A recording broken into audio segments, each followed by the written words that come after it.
నీకు నేనున్నాను, నాకు నువ్వున్నావని సినిమా డైలాగ్స్ మాత్రమే చూస్తాం. కానీ బిగ్ బాస్ సీజన్‌లో అంతకు మించి అన్నట్టుగా సాగుతుంది. ఇదంతా ఎందుకు చెప్తున్నానంటే మీకే అర్థమవుతుంది. ఇక అసలు విషయానికొచ్చేస్తే లైవ్‌లో ఒక సంఘటన చోటు చేసుకుంది. సో బిగ్ బాస్ హౌస్‌లో ప్రస్తుతం ఫుడ్ టాస్క్ పెట్టిన సంగతి తెలిసిందే. మొత్తం ఫుడ్ అంతా కూడా స్టోర్ రూమ్‌లో పెట్టేశాడు బిగ్ బాస్. ఎవరైతే టీమ్స్ అయితే గెలుస్తారో వాళ్ళ టీం సభ్యులకు మాత్రమే ఫుడ్ ఇస్తానని బిగ్ బాస్ చెప్పిన సంగతి తెలిసిందే. ఈ కిందులో భాగంగా ఫస్ట్ టాస్క్లోనే ఏష్మి టీం వాళ్ళు విన్నర్గా నిలిచారు. అంటే ఏష్మి టీంలో సోనియా కూడా ఉంది.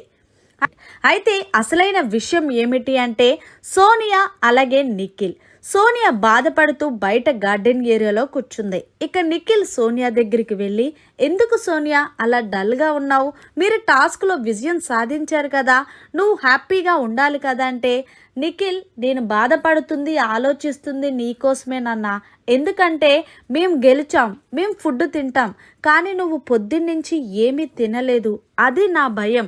నేను తీసుకొచ్చి ఇద్దామంటే బిగ్ బాస్ ఆల్రెడీ ఫుడ్ ఎవరికి షేర్ చేసుకోవడానికి లేదంటూ కండిషన్ పెట్టాడు. నేను మంచి ఫ్రెండ్ని అయ్యుండి కూడా నీకు హెల్ప్ చేయకపోతుంటే నాకు చాలా బాధేస్తుంది అంటూ సోనియా చాలా ఫీల్ అవుతుంది. వెంటనే నిఖిల్ అలా ఎలా అనుకుంటావు, నీకు పాసిబుల్ అయితే నాకు నువ్వు హెల్ప్ చేస్తావు, నీకు ఎంత వీలుంటే అంత హెల్ప్ చేయనా, అంతేగాని ఎక్కువ హార్ట్కి తీసుకొద్దు, ఇక్కడికి నువ్వు గేమ్ ఆడడానికి వచ్చావు, గేమ్ పరంగా ఆడు, అంతేగాని ఎమోషన్స్ ఎక్కువ పెట్టుకోకంటూ సోనియాకి ధైర్యం చెప్తున్నాడు నిఖిల్. ఏదేమైనా సరే ఒక్కొక్కసారి సోనియా బిహేవియర్ బాగుంటుందని చెప్పాలి. ఎందుకంటే పొద్దున్నుంచి నిఖిల్ ఫుడ్ తినలేదు కాబట్టి తన కోసం ఆలోచించడం కూడా బాగుంది. ఒకవేళ సోనియా ఇలాగే నిఖిల్ మీద స్టాండ్ తీసుకొని నిఖిల్తో ఫ్రెండ్షిప్ చేస్తే అంతా బాగుంటుంది, కానీ మధ్యలో పృథ్వీతో ఫ్రెండ్షిప్ చేసి అక్కడ ఇక్కడ ఉంటే గనక రతిక 3-0 అవుతుందని కొంతమంది కామెంట్ చేస్తున్నారు. మొత్తంగా నిఖిల్ గురించి బాధపడుతున్న సోనియాపై మీరేమనుకుంటున్నారనేది జర కామెంట్ రూపంలో తెలియచేయండి.